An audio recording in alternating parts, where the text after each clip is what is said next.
नमस्कार प्यारे विद्यार्थियों, मैं नवल जांगीड़ आपका एनकेएस बायोलॉजी में हार्दिक अभिनंदन करता हूं। हम आप लोगों का चला रहे हैं वन शॉट 12th का।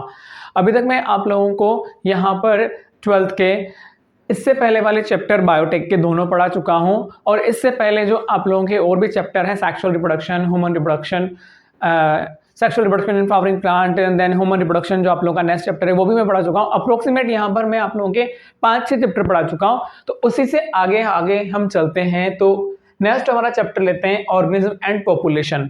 ये इकोलॉजी का पोर्शन है जिसमें 3 चैप्टर आते हैं, और ये भी बोर्ड के लिए और नीट के लिए अच्छा वेटेज रखते हैं। ये 4 नंबर का वेटेज रखता है अप्रोक्सीमेट बोर्ड के लिए भी। तो यहाँ से इकोलॉजी स्टार्ट होती है। और इकोलॉजी क्या होती है? ऑर्गेनिज्म का उसके एनवायरनमेंट के साथ में क्या रिलेशनशिप है, ऑर्गेनिज्म और एनवायरनमेंट का जो इंटरेक्शन है उसकी स्टडी को हम बोलते हैं इकोलॉजी। और उसी के अंदर हम पढ़ते हैं organism and population. Organism single individual होता है, और सिंगल इंडिविजुअल का ही ग्रुप क्या कहलाता है? पॉपुलेशन। और फिर उसमें अलग अलग स्पीसीज आती है तो वो कहलाती है कम्युनिटी। देखिए इधर हम स्टार्ट करते हैं ऑर्गेनिज्म से एंड पॉपुलेशन से। तो पहले पॉपुलेशन दी हुई है, किसकी डेफिनेशन के बारे में बात करते हैं। ये एक डायग्राम है जिसमें एक ही टाइप की क्या है बेटा? स्पीसीज है। अब ये स्पीसीज सेम टाइप की है, तो यहीं से क्या निकल कर आ गया? ये पॉपुलेशन। क्या वर्ड आ गया बेटा? Same type of population is non age a population. Same type of species, एक ही टाइप की स्पीसीज है तो ये क्या कहला रही है? पॉपुलेशन। अब यहाँ पर पैरेट है, यहाँ पर प्लांट है, यहाँ पर क्रो है, यहाँ फॉक्स है, यहाँ स्क्वायरल है। तो अलग अलग ऑर्गेनिज्म या अलग अलग स्पीसीज क्या कहलाती हैं? कम्युनिटी। और ये जब बायोटिक और एबायोटिक फैक्टर के साथ में, बायोटिक कौन से हैं? Living organism. एबायोटिक ये क्या पर है? वाटर है, सनलाइट है, ये सनलाइट है, वाटर है, ये लैंड है, ये पॉन्ड है। इनके बीच में इंटरेक्शन क्या कहलाता है? एक तरह से इकोसिस्टम। क्या है ये? इकोसिस्टम, जहां पर सभी हैं बायोटिक और एबायोटिक कंपोनेंट। तो हमारा टॉपिक जो है ऑर्गेनिज्म पॉपुलेशन, चैप्टर नंबर यदि हम बात करें तो ये 11th है न्यू एनसीईआरटी के अकॉर्डिंग। कौन सा है बेटा? न्यू एनसीईआरटी के according chapter number 11 population. A population is a group of organism of one species। ये इंपॉर्टेंट है, थोड़ा सा याद देना। One species that can interbreed and live in a particular geographical area। एक ही टाइप की स्पीसीज है और उसके जो ग्रुप है या नंबर ऑफ ऑर्गेनिज्म है जो इंटरब्रीड करके अपने जैसा ऑर्गेनिज्म प्रोड्यूस कर सकते हैं, उनको हम क्या बोलते हैं? पॉपुलेशन। एग्जाम्पल जैसे कि teakwood tree in a forest. Forest में यदि सारे देखा जाए तो teakwood, bacteria in a culture plate. एक कल्चर प्लेट हम रखते हैं और उसमें बैक्टीरियल ग्रो करवाते हैं। तो ये सारे बैक्टीरिया क्या है? एक तरह से एक ही पॉपुलेशन को डिनोट करते हैं। And lotus plant in pond, तालाब में लोटस प्लांट है, वो किसको डिनोट करेंगे? पॉपुलेशन को। अब यहीं से हमारा टॉपिक स्टार्ट होता है कि पॉपुलेशन एट्रीब्यूट। बेटा समझना, ऑर्गेनिज्म है तो उसका बर्थ होगा, ऑर्गेनिज्म है तो उसकी डेथ होगी। आ रही बात समझ में? सुनना, ऑर्गेनिज्म है तो उसका बर्थ होगा, ऑर्गेनिज्म है तो उसकी डेथ होगी। लेकिन अब ऑर्गेनिज्म के नंबर बढ़ चुके हैं तो पॉपुलेशन आ चुकी है। तो पॉपुलेशन एक पर्टिकुलर जियोग्राफिकल एरिया में होती है, और एक पर्टिकुलर टाइम में कितने बर्थ हुए इसको हम रेट के थ्रू डिनोट करते हैं। तो वहां पर हम निकालते हैं बर्थ रेट। तो पॉपुलेशन के लिए आता है बर्थ रेट, और पॉपुलेशन के लिए आता है डेथ रेट। तो रेट वर्ड याद रखना, एक पर्टिकुलर टाइम और पर्टिकुलर एरिया में जो हम एवरेज वैल्यू निकालते हैं वो किसको डिनोट करती है? रेट को। तो पॉपुलेशन में बर्थ रेट होगी और डेथ रेट होगा। पर्टिकुलर पॉपुलेशन में सेक्स रेशो मिलेगा। पर्टिकुलर पॉपुलेशन में डिफरेंट टाइप के ऑर्गेनिज्म होंगे और वो अलग अलग एज के होंगे तो उनका एज पिरामिड मिलेगा। एंड पॉपुलेशन में डेंसिटी तो होगी यार, पर्टिकुलर एरिया के अकॉर्डिंग। यदि हम राजस्थान में भी बात कर लेते हैं, अपन राजस्थान से बिलोंग करते हैं, तो राजस्थान के जैसलमेर एरिया में चले जाओ और जयपुर में चले जाओ। एरिया वाइज जयपुर बहुत छोटा है और जैसलमेर बहुत बड़ा है, लेकिन पॉपुलेशन कहाँ ज्यादा है? जयपुर में। एरिया जैसलमेर का बड़ा है लेकिन वहां पर क्या है? पर्सन कम है, पॉपुलेशन कम है। तो पॉपुलेशन डिपेंड कर रही है किस पर? यहाँ पर फैक्टर के ऊपर, क्योंकि जयपुर में बहुत सारे फेवरेबल कंडीशन है और फैक्टर है, इसलिए वहां एरिया कम होने के बावजूद भी नंबर ऑफ पर्सन ज्यादा है, इसलिए वहां डेंसिटी क्या है? ज्यादा। और जैसलमेर में डेंसिटी क्या होगी? कम हो जाएगी। कम। अब देखो इनको पढ़ते हैं एक एक करके। Birth rate and death rate, per capita birth and death respectively. Per capita एक पर्टिकुलर टाइम और पर्टिकुलर एरिया में जो होगा उसे डेथ रेट बोलेंगे। Ratio of males and females in a population, उसे हम बोलेंगे sex ratio. Age pyramid, if the age distribution percent individual of in given age और एज ग्रुप, एक पर्टिकुलर एज और उनका ग्रुप बना लिया, जैसे कि ऑर्गेनिज्म की 3 एज हम मान के चलते हैं ऑन द बेसिस ऑफ, जैसे pre reproductive, reproductive and post reproductive. Reproductive क्या पहले वाला age group, reproductive age group और पोस्ट रिप्रोडक्टिव एज ग्रुप, इसके बेसिस पर हम एज पिरामिड पढ़ते हैं। Resulting structure is called age pyramid. Population density, commonly defined as the number of individual per square kilometer at any given time। तो यहां पर उसको हम क्या बोलेंगे, डेंसिटी बोलेंगे, पर किलोमीटर एरिया में पर्टिकुलर टाइम में। अब यहां पर दिया हुआ है बर्थ रेट, बेटा यहां पर रेट गायब हो गया, रेट लिख लेना, birth rate and death rate, इसको लिख देते हैं यहां पर birth rate and death rate. देखो, it refers per capita birth, ये एग्जांपल एनसीईआरटी का है।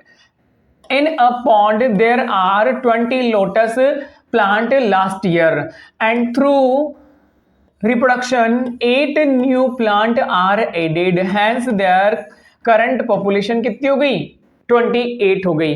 तो अब ये जो 8 नए आए हैं वो 28 पर आए हैं, तो हम यहां बर्थ रेट निकालेंगे, 8/20 is equal to 0.4 offspring per lotus per year. तो ये तो हमने निकाल दी क्या, बर्थ रेट। अब डेथ रेट के बारे में दिया हुआ है, it refers to per capita death, कितनी डेथ हुई है। मान लीजिए यहां पर एग्जांपल दिया एनसीईआरटी का, 4 individuals in a laboratory population of 40 fruit flies died during a week। यहां पर जो 40 क्या है हमारी फ्रूट फ्लाई है वो डाई हो चुकी है एक वीक के अंदर, हैंस द डेथ ऑफ, यहां पर निकालेंगे कैसे डेथ रेट को, 4/40, 4/40 ये आएगा 0.1 आएगा। 0.1 से यहां से निकाल लेंगे फ्रूट फ्लाई पर वीक जिनकी क्या हुई है, डेथ हुई है। तो यहां पर ये दोनों, एक तो डेथ रेट और बर्थ रेट के बारे में डिफाइन किया हुआ है। आगे चलते हैं।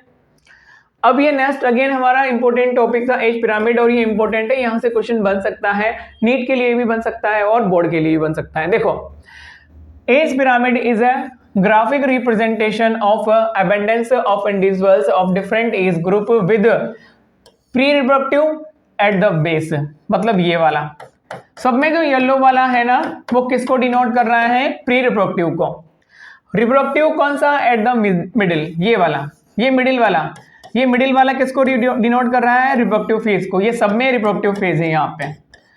Then post reproductive at the top, ये सारे किसको डिनोट कर रहे हैं बेटा, पोस्ट रिप्रोडक्टिव को डिनोट कर रहे हैं। अब इस ग्राफ को हम पढ़ते कैसे हैं, एज पिरामिड में be following times, expanding, stable and decline. Expanding बेटा ये वाला देखना, यदि यहां पर प्री रिप्रोडक्टिव के नंबर सबसे ज्यादा है तो यही तो किसमें कन्वर्ट होंगे, इन फ्यूचर में कन्वर्ट होंगे, किसमें, रिप्रोडक्टिव में। और ये पोस्ट रिप्रोडक्टिव के नंबर क्या है, कम है। तो यहां पर हम बोल सकते हैं कि प्री रिप्रोडक्टिव ज्यादा है किससे, पोस्ट रिप्रोडक्टिव से। पोस्ट रिप्रोडक्टिव के नंबर क्या है, कम है, और प्री रिप्रोडक्टिव क्या है, ज्यादा है। तो एक्सपेंडिंग मतलब इस टाइप की जो पॉपुलेशन है, इस टाइप का जो एज पिरामिड है वो ये शो कर रहा है कि इस टाइप की जो पॉपुलेशन आगे अपने नंबर बढ़ाएगी, क्योंकि ये किसमें कन्वर्ट होंगे, रिप्रोडक्टिव में। तो नंबर तो बढ़ेंगे, इनके नंबर ज्यादा है तो आगे वाले ऑटोमेटिकली बढ़ेंगे।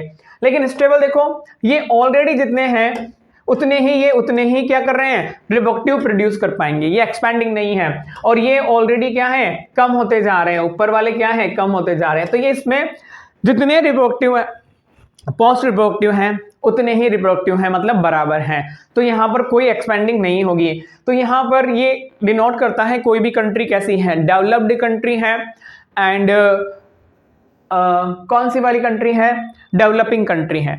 तो जैसे कि ये डेवलपिंग है मतलब इनका विकास हो रहा है, और ये डेवलप्ड है, कौन सी है, स्टेबल कंट्रीज हैं जो विकसित हो चुकी हैं, और ये विकास होकर कहाँ जा चुकी है, इनकी जो ग्रोथ है वो डिक्लाइन जा रही है, मतलब इनके नंबर क्या है, कम है। यदि रिप्रोडक्टिव के ही नंबर कम होंगे, प्री रिप्रोडक्टिव के नंबर कम है, तो हम कभी सोच ही नहीं सकते कि पॉपुलेशन बढ़ेगी।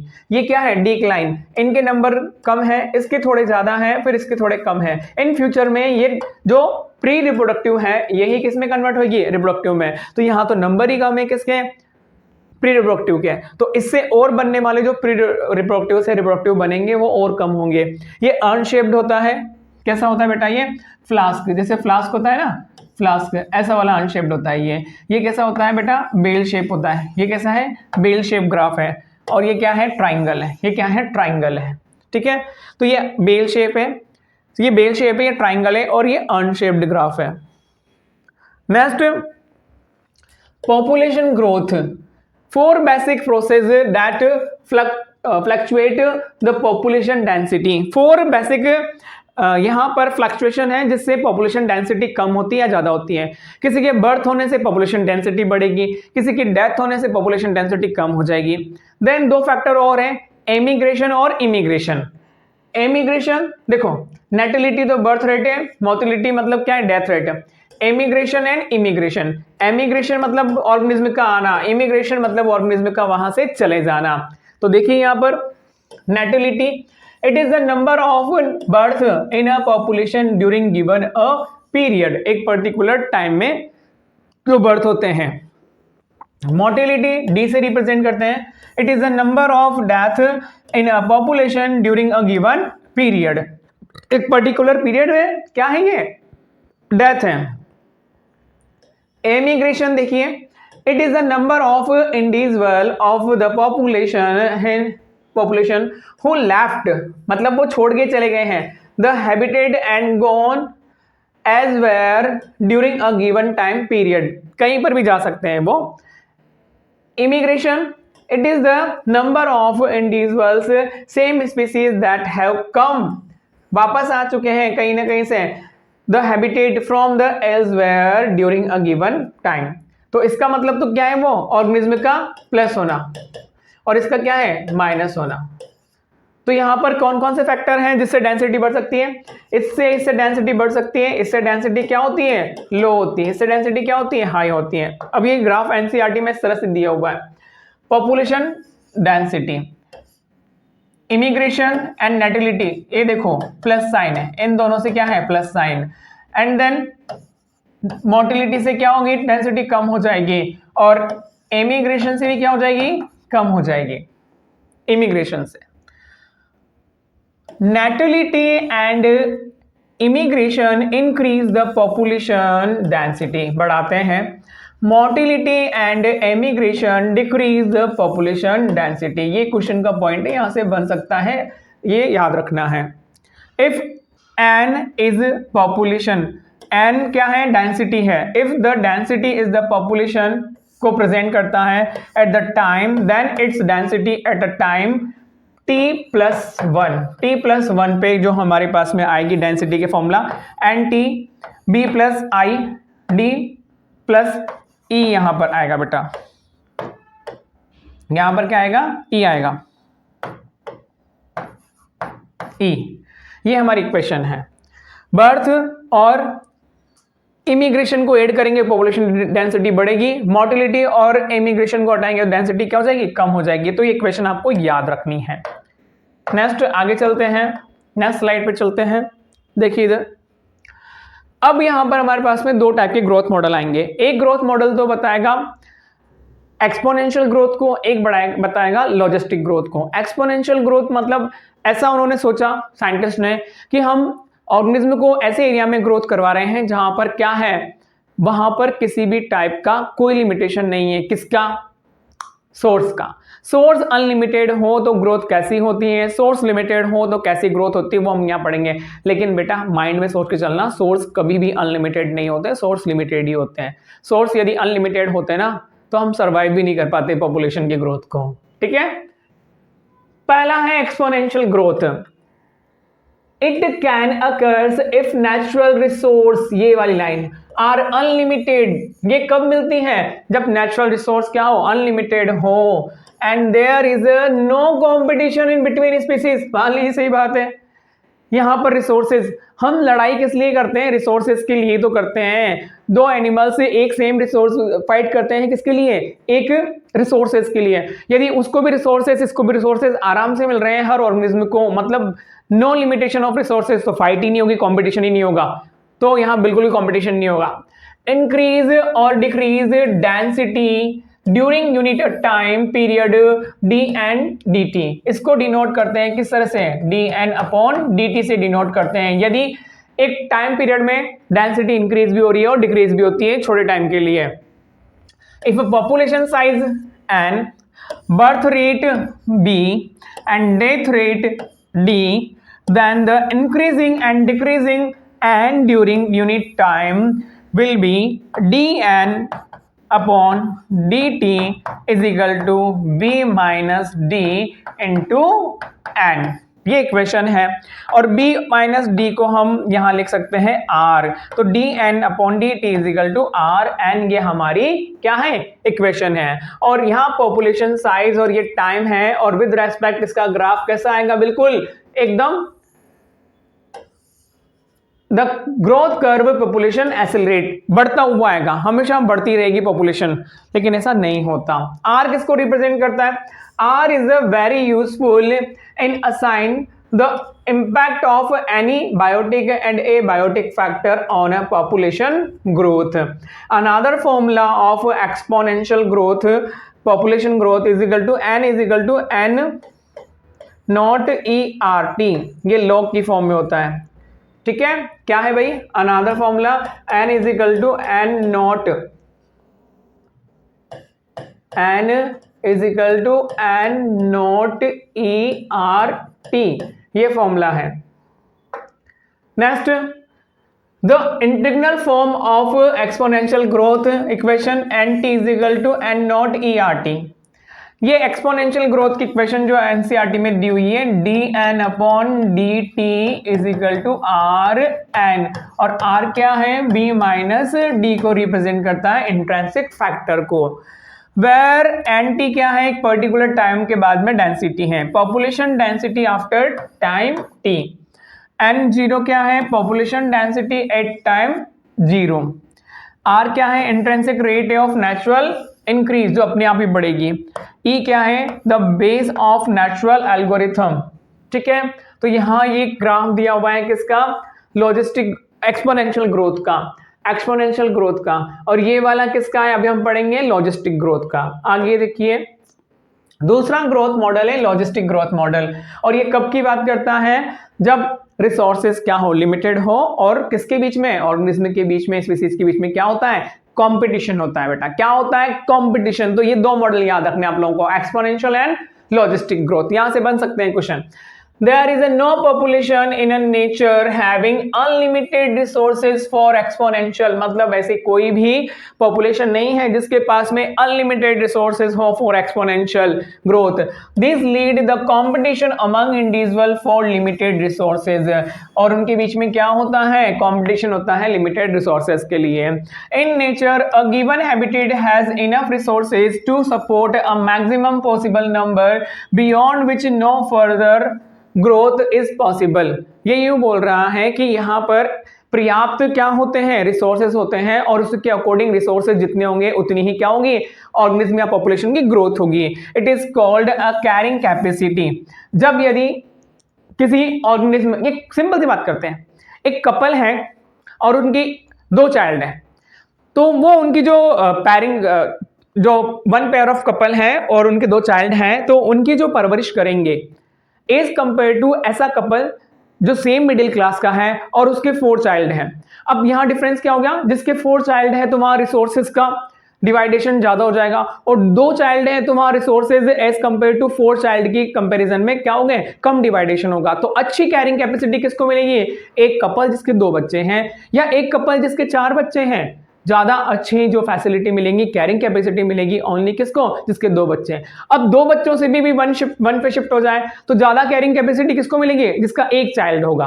किसका होगा, 1 चाइल्ड होगा। तो यही बात बोल रहा है वो, a population with a limited resources show initially a lag phase of acceleration and deceleration and final asymptotic phase। ये देखो, ये एक्सेलरेशन होता है, देन इसके बाद में ये क्या होती है, सैचुरेशन पॉइंट पे आती है, स्ट्रेट आती है यहाँ पर। This type of population growth is called Verhulst Pearl logistic growth. ये साइंटिस्ट का नाम है। यहाँ तो पॉपुलेशन साइज है और ये टाइम है। पॉइंट ऑफ मैक्सिमम ग्रोथ, इस पॉइंट पर क्या है भाई, मैक्सिमम ग्रोथ है। नेक्स्ट,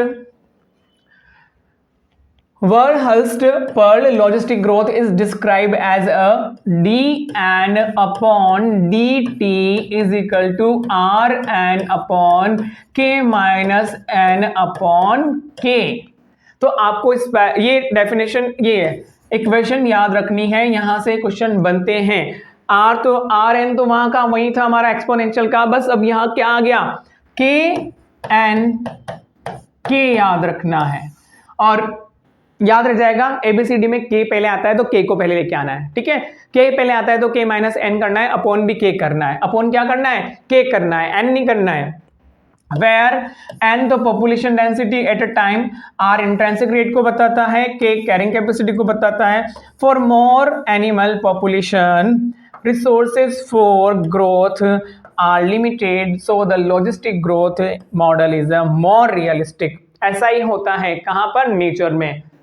और ये इसका जो कर्व है वो जे शेप्ड आता है। कैसा आता है, या एस शेप्ड कर्व आता है। और एक्सपोनेंशियल का क्या था, जे शेप था। ये इसकी इक्वेशन है, D N upon D T is equal to R N K minus N upon K. ए किसको है, एक्सपोनेंशियल का, बी किसका है, लॉजिस्टिक ग्रोथ का। जे शेप्ड कर्व आता है एक्सपोनेंशियल का, सिग्मोइड कर्व आता है किसका, लॉजिस्टिक ग्रोथ का। यहां तक हमारा पॉपुलेशन वाला टॉपिक कंप्लीट हुआ, जिसमें एट्रीब्यूट्स आपको याद रखने हैं। नेक्स्ट टॉपिक जो यहां से क्वेश्चन बनते हैं, पॉपुलेशन इंटरेक्शन। पॉपुलेशन ऑर्गेनिज्म की है, उनके बीच में इंटरेक्शन 2 टाइप के हो सकते हैं, बेनिफिटेड एंड हार्मफुल। इसी के बेसिस पर इनको 6 टाइप में बांटा गया है, 6 टाइप में डिवाइड किया गया है। सबसे पहले देखा, organism interact in a various way to form a biological community. Interaction between 2 species is called interaction. Interspecific interaction, they include mutualism, competition, predation, parasitism, commensalism and amensalism। यहाँ पर देखो ये लाइकेन है, यहाँ पर आप लोगों के ये डॉग्स हैं, ये इनके बीच में देखो यहाँ पैरासिटिज्म शो कर रहा है। लाइकेन भी एक तरह से क्या है, सिम्बायोटिक रिलेशनशिप शो करता है। तो ये डायग्राम दिए हुए हैं। नेक्स्ट मेन इंपॉर्टेंट यहाँ पर है हमारा पॉपुलेशन इंटरेक्शन, और ये टेबल आपको याद रखनी है। Name of the interaction number 1 है म्यूचुअलिज्म, बोथ बेनिफिट, मतलब दोनों को क्या होता है, बेनिफिट होता है। तो लिखा हुआ है both species are benefited, plus plus दोनों को फायदा होता है, नुकसान किसी को नहीं होता। देन दूसरा है कंपटीशन, नाम में पता है कि दोनों को नुकसान होगा, मतलब दोनों प्लस वाली दोनों माइनस वाली। प्रिडेशन, प्रिडेशन में वन प्रेडेटर होता है जिसको बेनिफिट होता है, अदर प्रेई होता है जिसे हार्म्ड होता है। शिकार और शिकारी, शिकार ये है जिसका शिकार कर रहा है शिकारी, तो एक को तो फायदा होगा और एक को नुकसान होगा।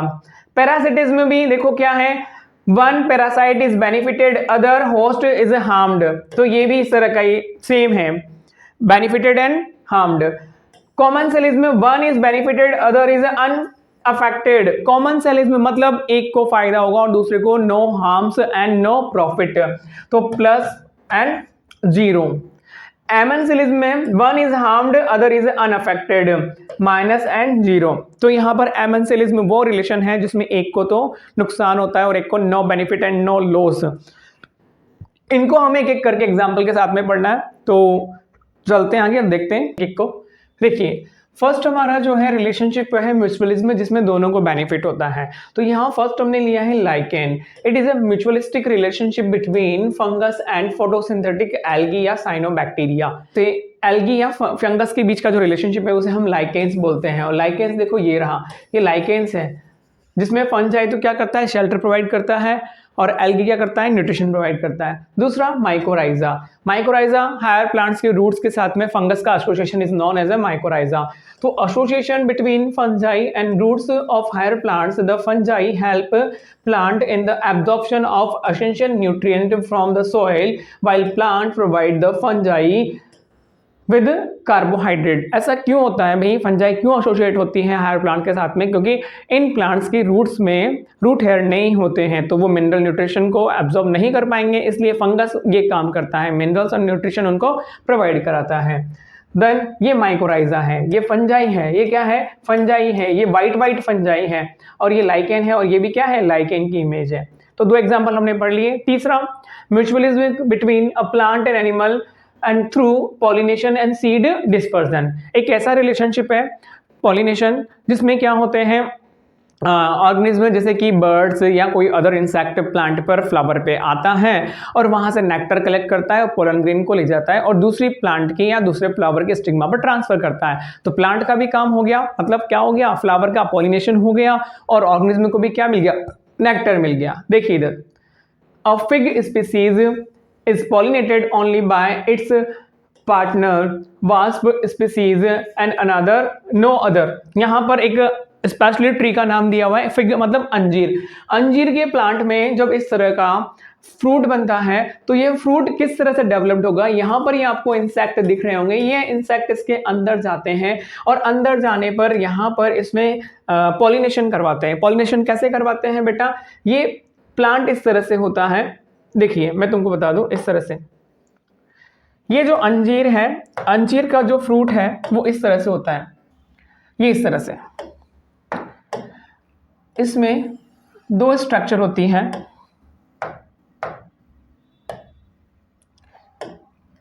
यहां पर ये मेल पोर्शन को डिनोट करते हैं, किसको, ये मेल वाले को, मेल पोलन ग्रेन बनेंगे यहाँ पे, और कॉर्नर्स पे होते हैं क्या, फीमेल, फीमेल यहाँ पर ओवरीज या ओव्यूल मान के चलते हैं। ओव्यूल कहाँ होते हैं, कॉर्नर्स पे होते हैं, यहाँ पर ओव्यूल्स होते हैं, ये ओव्यूल्स होते हैं, ये ओव्यूल्स होते हैं, यहाँ पर ओव्यूल्स होते हैं। तो ये ओव्यूल यहाँ पर हैं, ये ओव्यूल हैं, ये ओव्यूल हैं। तो इसमें जो पोलन ग्रेन है, इसमें क्या बनते हैं, पोलन ग्रेन, परागकण, पोलन ग्रेन बनते हैं, पोलन ग्रेन बनते हैं। तो जो इंसेक्ट है, इंसेक्ट वास्प जिसको हम बोल रहे हैं, वो यहाँ पर इसके अंदर इस तरह से एंटर करता है, ये इंसेक्ट है, ये इंसेक्ट इसके अंदर आता है। तो यहाँ पर जब इंसेक्ट अंदर आ जाएगा तो ये इंसेक्ट इन पोलन ग्रेन को, इंसेक्ट यहाँ पर इन पोलन ग्रेन को यहाँ पर ट्रांसफर कर देगा, कहाँ पर, ओव्यूल पे। तो किसका काम हो गया, प्लांट का भी काम हो गया, मतलब प्लांट का क्या काम हो गया, पॉलिनेशन हो गया। क्या हो गया, पॉलिनेशन हो गया। और ये यहीं पर ही क्या करता है, एग भी देता है, कौन, ये अंडे भी इसी के अंदर देता है, इसी फ्रूट के अंदर। तो यहाँ पर ये फिग और किसके बीच में कंपटीशन है, किसके बीच में रिलेशनशिप है, यहाँ पर ये फिग, ये रहा इंसेक्ट अंदर जाता है, ये देखो बहुत छोटे छोटे इंसेक्ट है इसके अंदर। तो fig flower is pollinated bye wasp and wasp laying egg in a fig fruit, fig fruit के अंदर वो अंडे देते हैं। तो दोनों का काम हो गया, दोनों को बेनिफिट हो गया। The female wasp pollinates these fig in fluorescence while searching for suitable egg laying site in fruit। मतलब अपना एक ऐसा प्लेस ढूंढती है जहां पर वो आराम से एग दे सके। The fig offers the wasp some developing seed as food for wasp larva, और लार्वा के लिए भी फूड प्रोवाइड करता है, कौन, फिग। नेक्स्ट एग्जाम्पल इसमें है ऑर्किड। ऑर्किड प्लांट क्या करता है, देखो ऑर्किड प्लांट यहाँ पर है, so diversity of floral patterns, बहुत अलग अलग टाइप के ऑर्किड्स होते हैं। They attract the right pollinator insect bees and bumblebees to ensure pollination. Not all orchid offer reward, सारे ऑर्किड प्लांट ऑफर नहीं करते क्या, रिवॉर्ड, किसके लिए, इंसेक्ट के लिए। Orchid and bee, orchid and bee का क्या है, रिलेशनशिप है। नेक्स्ट इसमें है example mutualism between plant and animals के through sexual dissect of offeree. Offeree plant में बेटा यहां पर आप लोगों को ये दिख रहा होगा, ये जो फ्लावर है इसमें ये भी पेटल्स है और ये भी पेटल्स है और ये भी पेटल्स है, लेकिन ये जो पेटल्स है ये पेटल्स इंसेक्ट के जैसा दिखता है। किसको? यहाँ पर जो इंसेक्ट है उसको ये फीमेल इंसेक्ट के जैसा दिखता है, तो वो इंसेक्ट यहाँ पर आ जाता है और कॉपुलेशन करने लगता है, लेकिन ये कॉपुलेशन रियल नहीं होता क्योंकि ये पेटल्स फीमेल के जैसा दिखता है, इसलिए वो इंसेक्ट यहाँ आकर, वो बी यहाँ आकर सेक्स करता है, सेक्सुअल प्रोसेस करता है और दोनों का काम हो जाता है, उसका कॉपुलेशन कंप्लीट हो जाता है और फ्लावर का पॉलिनेशन कंप्लीट हो जाता है। तो ये सेक्सुअल डिफेक्ट है, उसके साथ में धोखा हुआ है। किसके साथ में? इंसेक्ट के साथ में। One petal of its flower resemble female bee in size. Female bee के जैसा ये दिख रहा है ना फीमेल बी, बट ये पेटल्स है। कलर्स, मार्किंग, बिल्कुल कलर में भी ऐसा ही है और मार्किंग में भी ऐसा ही है। So male bee pseudo copulate with the flower and is dusted with pollen. Pollination भी कर दिया और पोलन भी डाल दिए। When this bee pseudocopulate with another flower, it transfer pollen to it। दूसरे फ्लावर पे ये जाएगा तो वहां पर भी पोलन ग्रेन को ट्रांसफर कर देगा। ये सब इसके ही डायग्राम है।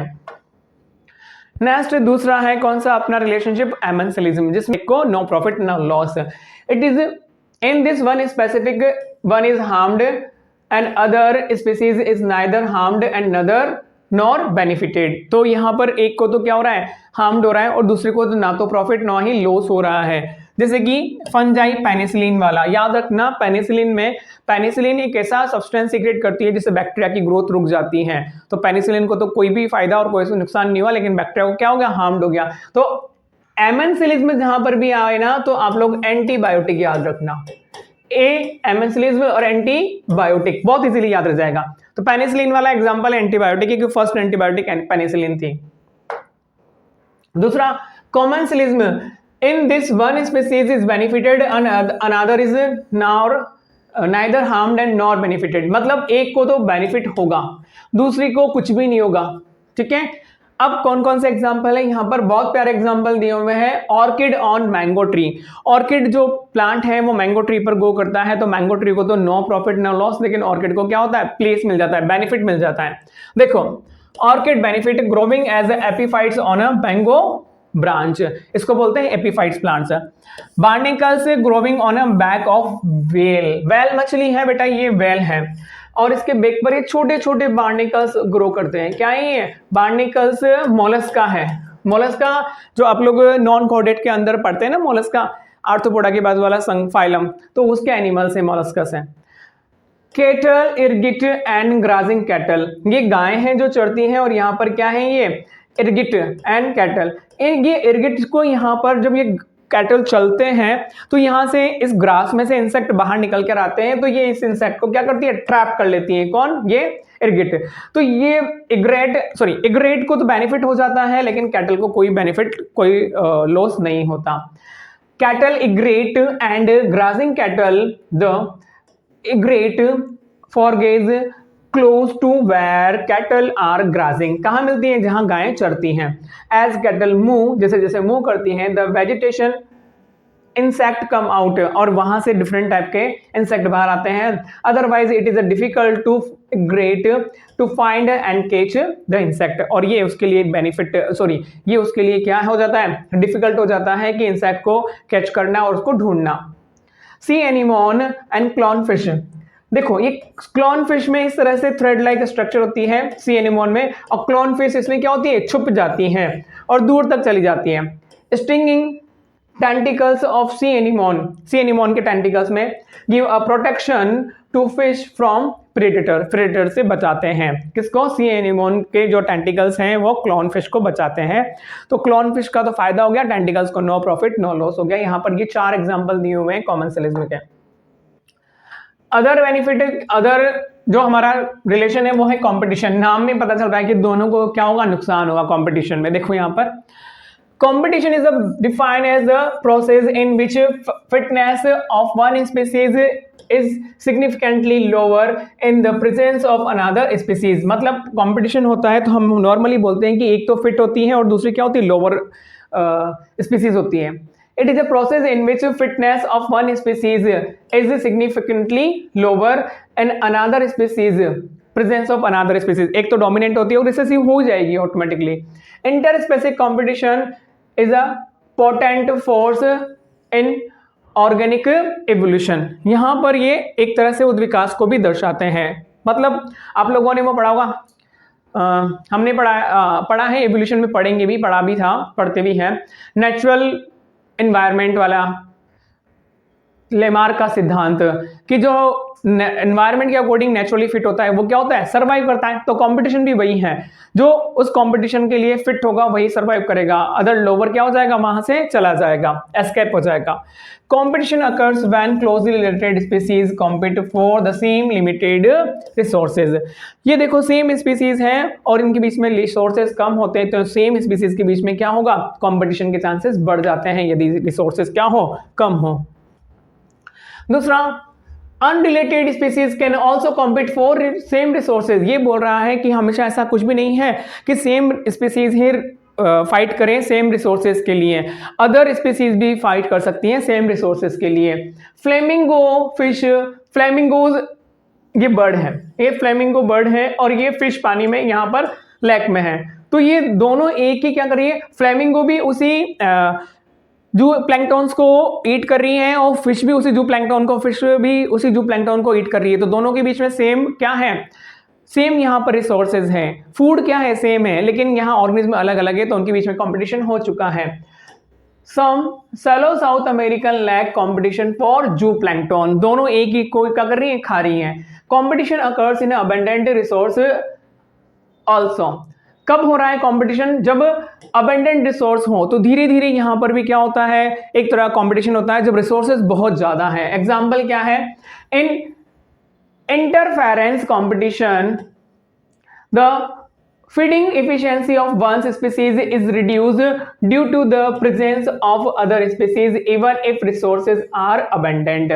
abundant बहुत ज्यादा resources हैं तो एक की खाने की जो स्पीड है बहुत ज्यादा है, एक की धीरे धीरे क्या है, कम है, तो यहां पर भी स्पीसीज क्या होती है, रिड्यूस हो जाती हैं। एग्जाम्पल था इसका कंपटीशन वाला,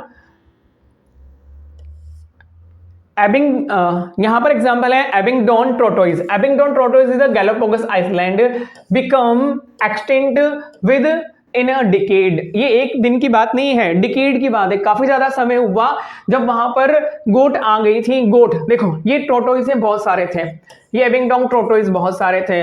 अब यहाँ पर ये क्या है, बाहर निकलकर घास भी खाते थे, ग्रास भी खाते थे।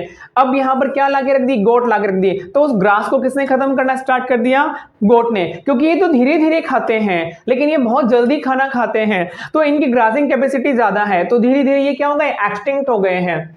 Decade after goat were introduce, जैसे ही गोट को वहां डाला गया on the island due to the greater browsing efficiency of the goat, goat की ब्राउजिंग एफिशिएंसी ज्यादा होने के कारण वहां से टोटोइज गायब हो गए। ये रहा Abingdon tortoise. Next, competition release, it is a example. Competition release, competition को हम रिलीज कैसे करते हैं, यदि दो स्पीसीज के बीच में कंपटीशन है तो एक स्पीसीज अपने आप चली जाएगी तो कंपटीशन अपने आप क्या हो जाएगा, कम हो जाएगा। तो इस कंडीशन में कैसे होता है, यदि डोमिनेंट स्पीसीज जाए तो ऑटोमेटिकली जो लोअर स्पीसीज थे उसके लिए बेनिफिट हो जाता है। देखिए, competition release it is the expansion of distributional range of a species when the competing species is removed। जो कंपटीशन कर रहा था वही चला जाएगा तो कंपटीशन क्या हो जाएगा, रिलीज हो जाएगा। Canals field experiment on the Rocky Sea coast of Scotland there are two barnacles species। एक तो है कैथनमुलस और एक है बैलेनस। कैथनमुलस ये रही बाहर वाली और ये ब्लू वाली क्या है, बैलेनस। कैथनमुलस बहुत ज्यादा डोमिनेंट है और बैलेनस क्या है, हमारे यहाँ पर बात कर रहे हैं कि बैलेनस ये लो टाइड जोन में मिलती है। ब्लू वाली बैलेनस है और ये ब्राउन वाली क्या है, कैथनमुलस है। देखना यहाँ पर, Balanus large and competitive superior and Chthamalus क्या है, स्मॉल है। कैथेमुलस ये रही, कैथेमुलस क्या है, ये लोअर है, ये डोमिनेटिंग नहीं है। अब यहां से हम बैलेनस को हटा दें, बैलेनस को हटा दें तो कैथेमुलस क्या आ जाएगी, ये देखो कैथेमुलस ने यहां पर भी आके अपना एरिया बढ़ा लिया है। तो यही बोल रहा है Balanus dominant intertidal area and exclude Chthamalus When canal experimentally removed Balanus को रिमूव कर दिया जाए, कैथेमुलस colonized the intertidal zone, वो यहां पर भी आ जाएगी इंटरटाइडल जोन में। कौन, Chthamalus. Next, Gause competitive exclusion principle क्या बोलता है, it state that two closely related species, किसकी बात चल रही है, टू क्लोजली रिलेटेड स्पीसीज, ये एक ट्री है और इस पर बर्ड क्या है, क्लोजली रिलेटेड ही तो है। Competing for the same resources can not को exist identifiably and the competitively inferior one will be eliminated eventually। ये बोल रहा है कि जब सेम रिसोर्स, यहाँ पर दो जो क्लोज रिलेटेड स्पीसीज हैं वो कॉम्पिटेट करती हैं सेम रिसोर्स के लिए, तो वो एक साथ नहीं रह सकती। और क्या होगा, जो कॉम्पिटेटिवली इंफीरियर होगा, जो इंफीरियर होगा वो चला जाएगा और वो एलिमिनेट हो जाएगा।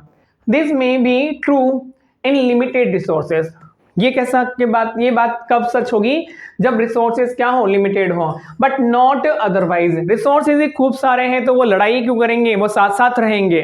देखिए यहाँ पर species facing competition may be evolve mechanism for coexistence rather than exclusion resource partnering। ये जो येलो कलर की बर्ड्स हैं, अभी यहाँ पर रेड वाली आ जाती है तो ये कंपटीशन हो गया, लेकिन थर्ड वाली में बोलती है कि रेड वाली नीचे वाले जोन पे रहेंगी और येलो वाली ऊपर वाले जोन में रहेंगी। तो इन्होंने क्या कर लिया, अपना एरिया डिवाइड कर लिया। रिसोर्स क्या है, सेम था लेकिन उसका पार्टीशन कर लिया। तो ये कोएग्जिस्टेंस का एग्जांपल है, मतलब ये साथ साथ सर्वाइव कर जाएंगी। नेक्स्ट इसी को शो कर रहा है रिसोर्स पार्टीशनिंग को। ये जो बर्ड्स हैं डिफरेंट टाइप की बर्ड्स हैं, इन्होंने प्लांट के पार्ट को कि इस वाले पार्ट पे मैं रहूंगी, इस वाले पार्ट पे तू रहेगी, नेक्स्ट पार्ट पे ये रहेगी, नेक्स्ट पार्ट पे ये रहेगी। जैसे कि हमारे घर में 4 बेटे हैं, एक पिताजी के पास, पिताजी के 4 बेटे हैं, तो पिताजी ने 4 मंजिल मकान बना दिया, चारों बेटे अलग अलग मंजिल पे रहेंगे तो कोई लड़ाई नहीं होगी, मतलब सेम सबके लिए क्या कर दिया, रिसोर्स का पार्टीशन कर दिया और साथ साथ रह रहे हैं। It is the division of limited resources by the species to avoid competition. For this, they choose different feeding times and different foraging patterns. Time भी अलग अलग ले लिया और जगह भी अलग ले ली। एग्जाम्पल है, Make Arthur show that 5 closely related species of the warblers, warblers क्या होती है, युद्ध करने वाले, living on a tree could be avoid competition and coexistence due to the behavioral difference in their foraging activity। अलग अलग time पर अलग अलग प्लेस पर क्या करती हैं, वो फॉरेजिंग करती हैं। नेक्स्ट 5 अपना इसमें है पैरासिटिज्म। पैरासिटिज्म मतलब टोटली ये क्या है भाई, अपना फूड खुद नहीं बनाते, अदर ऑर्गेनिज्म पर सर्वाइव करते हैं। 2 टाइप के होते हैं, या तो एक्टो होंगे या एंडो होंगे, तो इसको बोलते हैं पैरासिटिज्म। देखिए many parasite are host specific, particular host पर ही रहते हैं। They can parasitize only a single host, they tend to co-evolve, उसके साथ ही ग्रो करते हैं। That means if the host evolve specially mechanism the against parasite, the parasite also evolve mechanism to contract them and remain with the same host। ये देखो यहाँ पर parasite wasp larva किसके ऊपर है, कैटरपिलर। ये कस्कुटा येलो येलो प्लांट है जो स्प्रिंग तरह से क्या लग गया है, ग्रीन प्लांट पर। और ये आपको पता है हेड लोज, ये जू है जो हमारे सिरों पर बालों में रहती है और वहीं से क्या करती है, न्यूट्रिशन लेती है। एक्टोपैरासाइट है, ectoparasite and endoparasite. Human lies tick on dogs, dogs पर छोटे छोटे क्या लग जाते हैं, कीड़े लग जाते हैं। देन कस्कुटा है और ये आइस पर एक छोटे छोटे इंसेक्ट हैं। देन राउंड वर्म बॉडी के अंदर है, टैप वर्म बॉडी के अंदर है, ह्यूमन लिवर फ्लूक बॉडी के अंदर है। तो ये क्या है, एंडोपैरासाइट है। इनमें खुद का डाइजेस्टिव सिस्टम नहीं होता, हुक एंड सक्कर पाए जाते हैं जो न्यूट्रिशन को एब्जॉर्ब करते हैं ह्यूमन की बॉडी से। Type of parasite, they feed on the external surface of host, example lice on humans, tick dogs. Ectoparasite copepods in many marine fish. ये रहा डायग्राम। ये मराइन फिश की आइस पर, आइस के यहाँ पर देखो, copepods sea lice attached to the eyes of around arrow to tooth around flounder. Cuscuta plant on has plant, ये पूरे प्लांट पर क्या होता है, येलो येलो अपनी लेयर बना लेता है। It has no chlorophyll and leaf, इसके पास में ना तो क्लोरोफिल होता है ना ही लीव होती है। It drives nutrition from the host. But एक एग्जांपल याद रखना, female mosquito is not consider as a parasite become it needs our blood only for reproduction not as a food. इसको ओनली ब्लड चाहिए, और भी Plasmodium के reproduction के लिए, इसके रिप्रोडक्शन के लिए नहीं, ठीक है, प्लाज्मोडियम रिप्रोडक्शन करता है यहाँ पे। नेक्स्ट स्लाइड हमारी चल रही थी कौन सी वाली, टाइप्स ऑफ पैरासिटिज्म में अंदर एंडोपैरासाइट पढ़ रहे हैं हम लोग। Parasite that live inside the host body different site liver kidney lungs and RBC is known as a endoparasite. The life cycle of endoparasite are more complex, सबसे ज्यादा difficult होती है इनकी life cycle. They have simple morphological but anatomically features and high reproduction potential. देखिए इधर कौन कौन से एग्जाम्पल है, राउंड वर्म बॉडी के अंदर है, टैप वर्म, एंड ये ह्यूमन के अंदर रहने वाला लिवर फ्लूक है। नेक्स्ट इसमें है, इसके अंदर है ब्रूड पैरासिटिज्म, जो एक्टो और एंडो के अलावा एक और पैरासिटिज्म का टाइप है, उसमें देखिए here the parasite bird lay egg in the nest of its host and let the host incubate them. आप लोगों ने देखा होगा जो कॉयल है ना, जो अपने एग दूसरों की नेस्ट में देता है, तो वही एग्जांपल है यहाँ पर देखना, ये एग दिए हुए हैं, किसने, कॉयल ने। During evolution egg of the parasitic bird have evolved to resemble of the host egg, host के जैसे ही दिखते हैं, सेम साइज और कलर में, तो वो उनको इंक्यूबेट करने में भी हेल्प कर देता है। So the host bird cannot detect and reject the foreign egg lay, जो दूसरे देखे जाते हैं। Brood parasitism between cook and crow, ठीक है, यहाँ पर कॉयल के लिए बोला गया है, कुकू एंड क्रो के लिए। नेक्स्ट यहाँ पर प्रेडेटर्स, अब ये बहुत इंपॉर्टेंट है। प्रेडेटर्स मतलब यहाँ पर क्या एक तरह से रिलेशनशिप है, किसके लिए, प्रे और प्रेडेटर के बीच में। यहाँ पर शिकार और शिकारी की बात हो रही है, तो एक को तो बेनिफिट होगा और एक को क्या होगा, हार्म होगा। देखो प्रेडेटर्स फीड ऑन प्रे, किसके ऊपर निर्भर करते हैं, ये प्रे के ऊपर। जो शिकारी है वो शिकार के ऊपर निर्भर है। By doing so they act as the conduits, मतलब ये एनर्जी का फ्लो करवाते हैं। यदि एक प्रे का शिकार करता है कौन, प्रेडेटर्स, तो वो प्रे उसके लिए एनर्जी का सोर्स है। वो बड़ा प्रेडेटर प्रे है तो वो छोटे प्रे का शिकार करेगा, किसका, छोटे प्रे का। तो ये एक सीक्वेंस चलती रहती है, एक फूड वेब एंड फूड वो बनाते हैं network for energy transfer across the trophic level and keep pray population under control. जैसे कि छोटे इंसेक्ट को बड़ा इंसेक्ट खाता है, बड़े इंसेक्ट को कोई अदर एनिमल्स खाता है। जैसे कि फूड चेन आप लोगों ने सुना होगा, प्लांट्स जिनको कौन लेते हैं, हर्बिवोरस एनिमल्स, यानी हर्बिवोरस एनिमल्स को कौन लेते हैं, कार्निवोरस एनिमल्स। कार्निवोरस एनिमल्स को कौन लेते हैं, ऑमनिवोरस, जो ऑमनिवोरस होते हैं। उनकी डेथ हो जाती है तो माइक्रोब्स क्या करते हैं, उनका डाइजेशन कर देते हैं, उनका डिग्रेडेशन करते हैं माइक्रोब्स, और उनके जो न्यूट्रिशन वापस से सोइल में आ जाते हैं। तो ये साइकिल क्या होती है, चलती रहती है। In the absence of natural predators, यदि नेचुरल प्रेडेटर्स नहीं हो वहां पर, तो प्रे की पॉपुलेशन बहुत ज्यादा हो जाती है। Achieve high very population density and cause ecosystem instability. और ऐसा हो गया यदि वहां पर प्रे को किल करने वाला नेचुरल प्रेडेटर नहीं होगा, तो प्रे के नंबर बढ़ जाएंगे और हमारा जो नेचुरल इकोसिस्टम है वो इनबैलेंस हो जाएगा। Predator also help in the maintaining the species diversity in a community by reducing the intensity of competition and among the competition prey species. Prey species के बीच में जो कंपटीशन होता है उसे भी क्या करता है, ये प्रेडेटर कम करते हैं उनके साथ में कंपटीशन करके। इंपोर्टेंस प्रेडेटर कौन कौन से हैं, predators control the prey population, Example, when certain exotic species are introduced into a geographical area, they spread fast due to the absence of its natural predators in the involved land. Example क्या था? ये था इनका natural predator, किसका? Prickly pear cactus. ये prickly pear cactus का natural क्या था? प्रेडेटर। ये किसी और प्लेस पर था और इनको किसी और प्लेस पर क्या किया गया? ग्रो किया गया। तो ये बहुत फास्टली बढ़े, बहुत जल्दी जल्दी पूरे हेक्टर पे बढ़ गए। देखो, prickly pear cactus introduce into Australia in 1920s caused havoc by spreading, बहुत जल्दी फैल गए। Later it was controlled by the introducing the cactus feeding predator moth, और इसको लाया गया इस मॉथ को, और इसने क्या किया? इसको कंट्रोल किया। दूसरा, predators are used in a biological control method. Normal insect जो प्लांट को हार्मफुल इफेक्ट देते हैं ना, उनको खाने के लिए भी प्रेडेटर्स यूज किए जाते हैं। Predator maintain species diversity in a community by reducing the competition among the pray.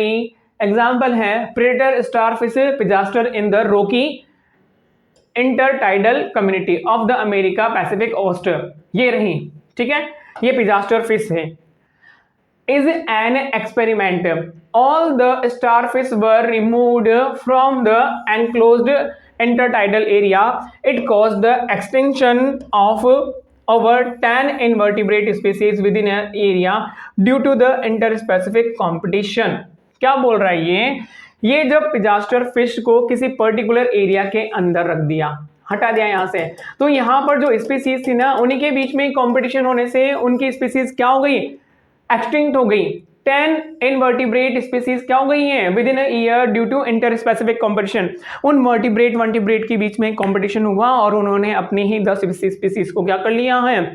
Extinct कर लिया है। क्योंकि इन वर्टिब्रेट को कौन खाता था? पिजास्टर फिश, और पिजास्टर फिश को वहां से हटा दिया गया, तो ऐसा हुआ है।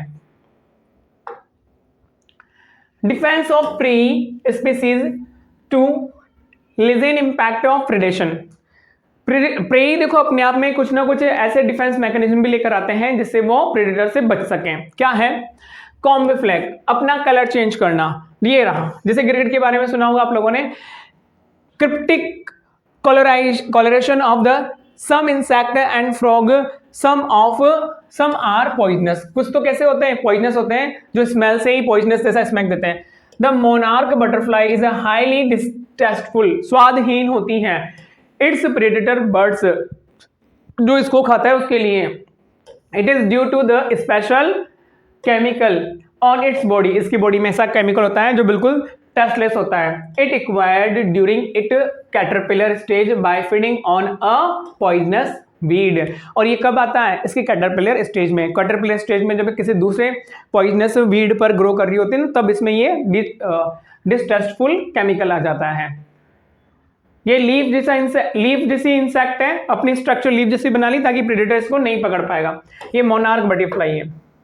नेक्स्ट, थॉर्न्स, जिसके पास में कांटे हैं, ये रहे थॉर्न्स, बोगनविलिया में होते हैं। कैलोट्रोपिस एक अलग ही केमिकल देता है। यहाँ पर देखो, most common morphological means of defence plant acacia and cactus. Plant में क्या है भाई? कांटे उगा लो, एनिमल उनको नहीं खाएंगे। Many plants produce chemical tack that make the herbivores sick and inhibit feeding of or digestion, disrupt its reproduction or kill it. कोई एनिमल इंसेक्ट उनको खाता है तो क्या हो जाता है? डिसरप्ट इट्स रिप्रोडक्शन, उनका रिप्रोडक्शन रुक जाता है और वो मर भी जाते हैं। Example, Calotropis produce a poisonous cardiac glycosides, so cattle और गोट डू नॉट इट। कैलोट्रोपिस, ये रहा आंकड़ा, ये रहा कैलोट्रोपिक्स, क्या करता है? एक कार्डियक ग्लाइकोसाइड्स रिलीज करता है जो कैटल और गोट इसको नहीं खाते हैं। Nicotine, caffeine, quinine and strychnine opium are defence against grazing and browser animals. यहां तक मैंने आप लोगों को organism population according to board के पॉइंट ऑफ व्यू से एक्सप्लेन कर दिया है, और स्लाइड में एक एक डायग्राम के थ्रू एक्सप्लेन कर दिया है। आपको जो भी डाउट हो आप मुझे कमेंट करके बता देना। Thank you so much.